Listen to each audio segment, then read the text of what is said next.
Hey guys, so another episode of Boy Talk. I'm just going to get right into it. Hi, I fell pregnant in 2017 with my ex-husband. He was cheating behind my back for months and I had no clue, but it all came out when I told him I was pregnant and he left me and ran off with an 18-year-old girl. I ended up with depression and had several panic attacks and required therapy to deal with being abandoned. I got left in debt trying to pay for everything on my own and recently got out of debt. I was left so embarrassed that my husband had abandoned me and our unborn child. I gave birth to my son in 2018 and he didn't visit him for 7 weeks, and only because I begged him to. When he did see him, he had no connection and almost looked angry. He told me I found our son ugly. He told me he found our son ugly and he didn't want to be his father but wanted a new life with his girlfriend. His parents said they respected their son's wishes and didn't visit the baby once despite me sending pictures. In total, he saw my son 4 times and then said he didn't want to see him ever again. In January this year, I met a doctor who I fell in love with. He's 27. I don't know how old you are. Yeah, I don't know how old you are. He's 27 and has no children. He treats me like a princess and wants to marry me and have more children. He says he will love my son as his own and asks about him every day and tells me all of our future plans. I am concerned I will be a disappointment to him and his parents because I am a single parent and the Yemeni community can be judgmental.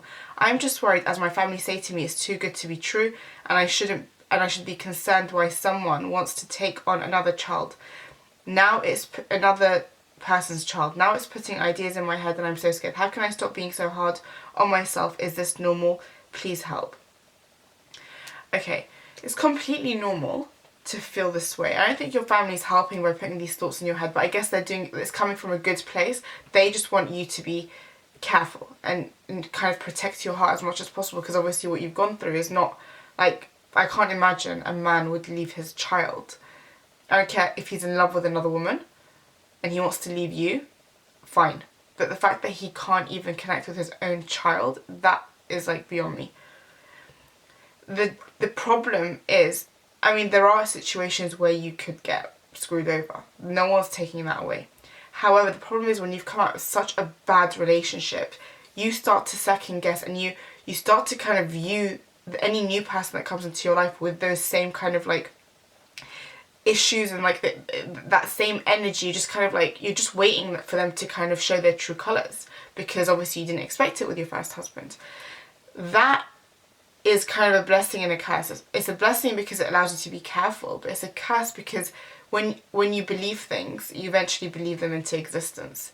So even if this person wasn't on that vibe, maybe he was serious, just that thought, that vibe is gonna translate, that energy is gonna translate to him, and it's gonna affect you guys' relationship negatively.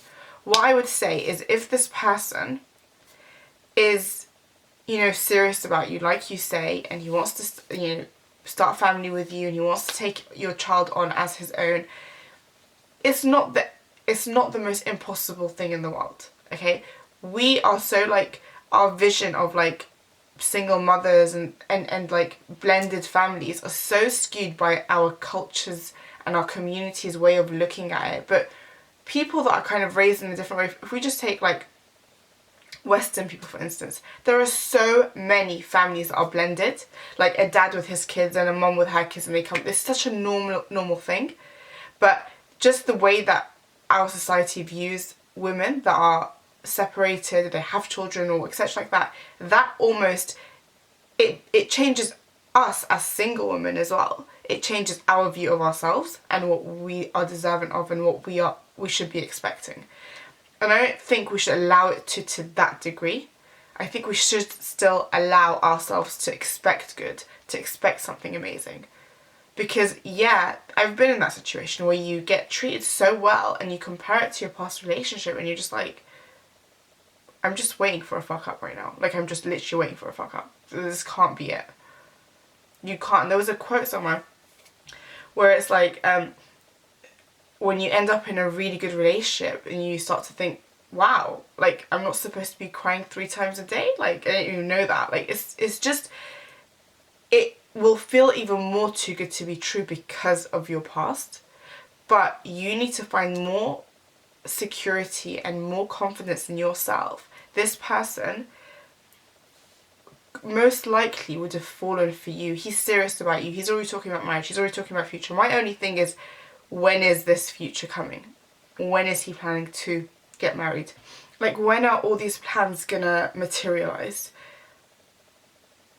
I would want to see them happen as soon as possible. I don't know how long you've been with him, but I would kind of try and be the best version of myself in the meantime, not kind of radiate these negative energies onto this person that you've just met, but at the same time try and, for yourself, gauge whether or not this is going to end in disappointment by doing it in a smart way. Like, try and see, like, when are you planning to, like, lock this down? When do you think, like, just kind of like as you would in a relationship, like when you're in a relationship, you're obviously moving to the next step. Eventually the next step is going to be marriage. When is that going to happen? So I think if you do it in a smart way, you're being careful in a smart way by allowing the relationship to progress, getting to know each other more, and at the same time finding, engaging when he's going to be able to commit to you.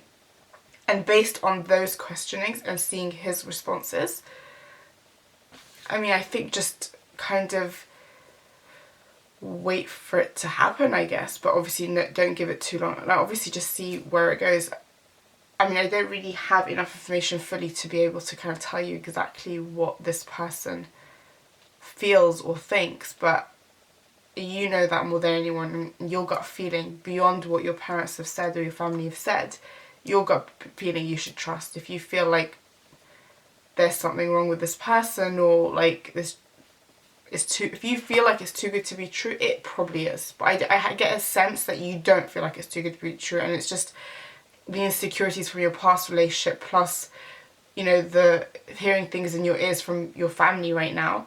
That, I think that's what's kind of setting. But if you just let it flow naturally, but at the same time take proactive steps to find out when this person plans to commit you. Because if you guys are in love right now and he's a doctor, he's established, why isn't it happening now? Why aren't you getting engaged now? Like, that's what you need to kind of ascertain and see, like, his views on being a bit more open. Like, obviously your family know about it. Does his family know about it? Things like that allow you to gauge how serious a person is. It's not impossible for a man to be happy to father the child of someone else. It's not important. It takes a very strong man to do that, and it takes a very secure man and a very decent, humble man to be able to do that. And they exist, by the way. I know we talk a lot of shit about guys and whatever because most of them are dickheads, but there are guys that exist that are decent and that are good. So I don't want you to kind of, like, you know, think that every single guy is about to mess you over. You still have to kind of be smart about things like that. So what I would say in conclusion is,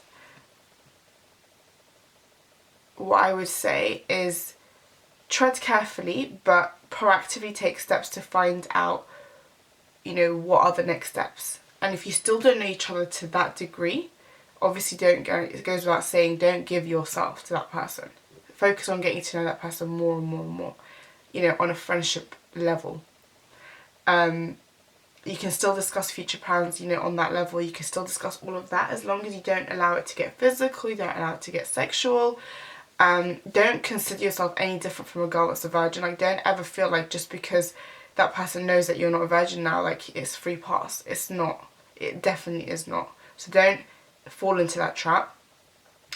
But yeah, I guess just find out where his head is at, because the quickest way to find out is if this is going to end in disappointment or not is to just put it to the test. When are we gonna, if you've chosen me and I've chosen you, if you're my chosen person and I'm your chosen person, when should we get engaged? When should we get our families to meet? When should, you know, the fact that your parents and your family are speaking negatively of this situation and they feel like it's too good to be true tells me that they haven't met him.